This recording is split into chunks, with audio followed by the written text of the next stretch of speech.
Elementary music teacher friend, you love what you do, but you might feel unappreciated and, in fact, unseen some days.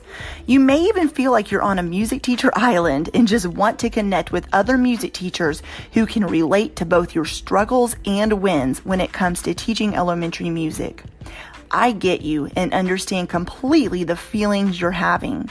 That's why each and every week, the Elementary Music Teacher Podcast will provide you with solo and guest episodes that will help you realize you're not alone in your music teaching journey.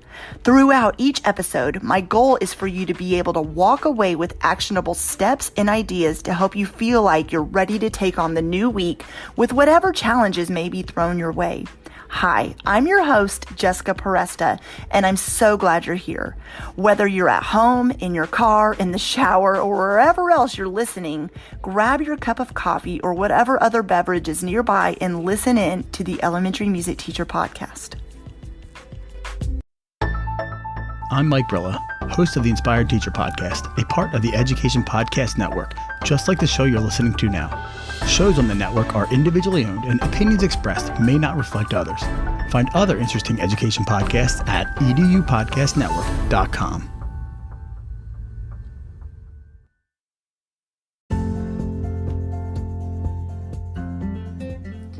Hey friend, I want to let you know about a brand new free workshop that I am so excited about called How to Design Curriculum for Your Elementary Music Classroom, 5 Easy Ways to Simplify Lesson Planning. This free workshop will happen live at various dates and times throughout the year, but the first one is coming up within the next few weeks. So sign up so you'll be notified when the workshop is, and you can go to subscribepage.com/curriculum design workshop, or simply click on the link in the show notes. In this workshop, we'll go over starting with the end in mind, knowing your desired results for yourself and students, planning assessment before mapping out the lessons, and having a system in place. When you come to this workshop, I'm going to show you how you can make the ultimate shift from struggling with weekly lesson planning, feeling overwhelmed and exhausted knowing how to plan relevant lessons, to knowing how and what to plan each week by adding systems and a proven framework to your planning. So to sign up, once again, the link is subscribepage.com/curriculum design workshop, and I can't wait to see you there. Welcome back to the podcast. Today's episode is all about 4 ways to incorporate curriculum development in the music room. There is a blog post that goes right along with this episode you can find in the show notes, and so make sure you look for that because it lists the 4 steps I'm going to name in this episode in that post as well. Curriculum development in the music room is already happening every day. You are already a curriculum developer, whether you realize it or not. When you lesson plan, or you plan for units, or prepare for programs, or map out assessments, you are doing curriculum development.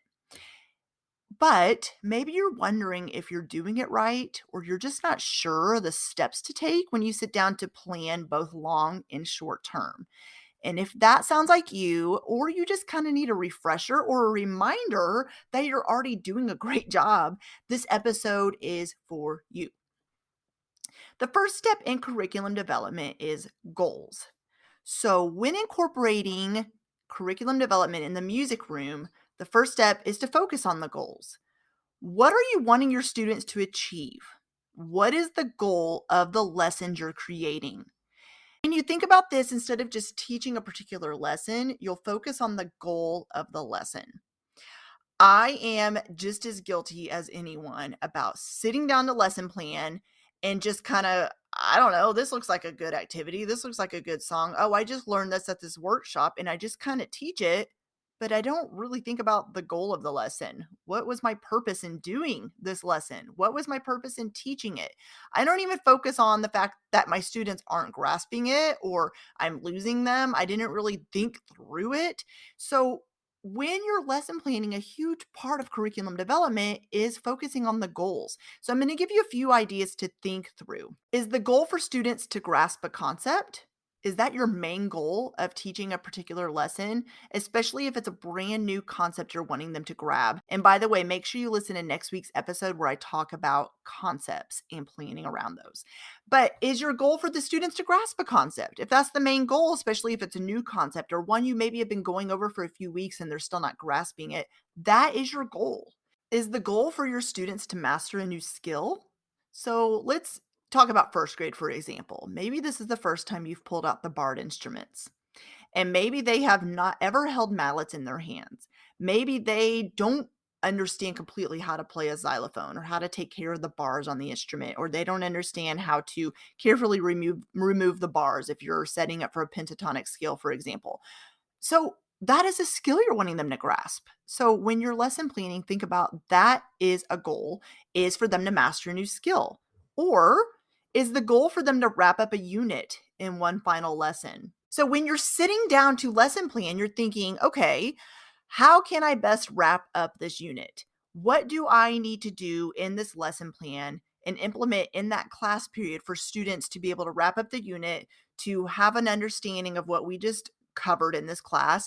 Maybe it's a review heavy day. Maybe it is a day where they are doing some kind of final project or something. And we're going to talk about assessment in a little bit later on in this episode. But what is your goal? Thinking through that when you lesson plan and when you're developing curriculum, whether it is a single lesson plan or unit, will really help you with knowing where you're going. You always want to think about where you're going when it comes to teaching. Every lesson also will come with different goals attached to them. So I gave you some examples, but if your goal is for students to really grasp a concept, and then the next time your goal is for them to learn a new skill set, that's completely normal for the goals to change. The next thing I want to talk about is methods. Just like when planning using an instructional model, which was last week's episode, talked about the ADDIE model, and there's a lot of instructional models. That was just one of them. So listen to episode 230 if you haven't yet. But various methods are explored when you use an instructional model, when you're thinking through planning out a lesson or a unit in a curriculum. When the goal of a lesson is for students to grasp a concept, what method are you going to use to help them do that? Of course, this is going to look differently for students in first grade versus students in fifth grade. If your goal or a concept is about, let's say, improvising, for example, the way your first grade students are going to improvise, the method you plan for them to grasp that concept is not going to look the same as the way your fifth graders will improvise, for example. The methods in the music room include anything you do as an activity. This might include singing, playing instruments, using body percussion, doing various movement activities, composing, etc. You know what you do in your music room. You know all the various activities that go on in there. Of course, more than one method can be used to teach a concept, so sometimes it's about choosing what you want to do and just starting there. You can have more than one method to teach a concept. You can have students singing and playing instruments. So don't just say, I have to pick one. I said start with one, and then it's like you can layer on. You can layer on. You can have more than one, but don't stress yourself out about, I have to use this many methods. Just use one at a time if that's the simplest way to think through it.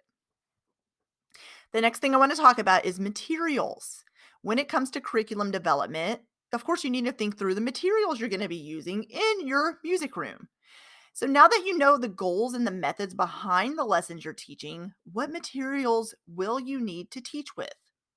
So obviously, in the music room, one of the biggest materials is instruments. So if you're using instruments, I don't want you to just think about the type of instruments you'll need, but where you're going to put them in the music room. We already talked about the example of using xylophone, so let's go back to that. If you're going back to first grade, if first graders are using xylophones for a particular activity in the music room, where are the xylophones going to be placed? How are students going to go to these instruments? What do they do when they get to the instruments? What is your procedure for them when it comes to picking up the mallets or not picking up the mallets? Are they going to stay in rows, or are the instruments going to be in a semicircle? So when you're thinking through materials, It's not just about what materials you're needing, but how are they going to be set up? How are students getting that particular material? Another example is, let's say you're using scarves for a movement activity. Well, instead of just saying students go get a scarf, is that the most effective procedure for them to get that scarf? You know your students better than anyone. You've heard me on this podcast say that multiple times. So maybe your students can handle just go get a scarf. I know my students could not handle that. So I would have the scarves either laid out by their seats, or I would hand it out one at a time, or I would have a student helper to help hand out the scarves, or I would call one student from each row. My students sat in rows to come get scarves for their rows to hand out. So of course, I knew the material I needed that day was scarves for movement, but then I also had to think through the next step of, well, how am I going to make sure my students get these scarves in order to complete this activity? If you're using Chromebooks or any other type of technology in the music room, how are they getting those computers, or what are you going to do when the technology is needing to be used? Thinking through any type of material you're needing in the music room for each grade level through any day is so important. Knowing ahead of time what you need and how you'll use the materials is something to think through in lesson planning, so it's not a huge surprise factor for yourself or your students, of course. The last thing I want to talk about is assessment. Of course, assessment is a huge part of incorporating curriculum development in the music room. Once you've taught a lesson, how will you check for student understanding? Assessment shouldn't just be something tacked onto the end of a lesson. It is something that is ongoing, and it should be embedded throughout the lesson. Assessment sometimes just gets looked at as being formal, but assessment in the music room, as you know, is a lot of it is informal. A lot of it is by listening or watching or seeing, which is the same as watching. But you know what I mean? A lot of it is informal. And so checking for student understanding, you really need to plan through this. How are you going to assess those goals we talked about all the way in step 1? So let me give you an example. If your goal is for students to master a skill, which we already talked about, for example, with the mallet instruments, how are you going to assess them to check for this? What ways are you going to do this? Well, one way you could do this is to check to see if students understand how to sit. Do they know how to hold the mallets? Do they know how to carefully remove a bar off the barred instrument? Are they knowing how to hit the mallets on the bars correctly? I used to tell my students, bounce the mallets lightly. So they knew to bounce it like a bouncy ball instead of it just dropping like a hammer. But how are you going to check for understanding? This is going to depend on you as the teacher, using your personality, your skill set, how you want to check. It is totally your prerogative. Just like lessons looking differently each class period, assessments will as well. Sometimes you are going to use more formal assessments and sometimes more informal, but the main goal is for you to assess on an ongoing basis. You never want to just plan a lesson without understanding what the goal of it is, what concepts or skills that lesson is incorporating, and how you're going to check to make sure your students are understanding what you're teaching.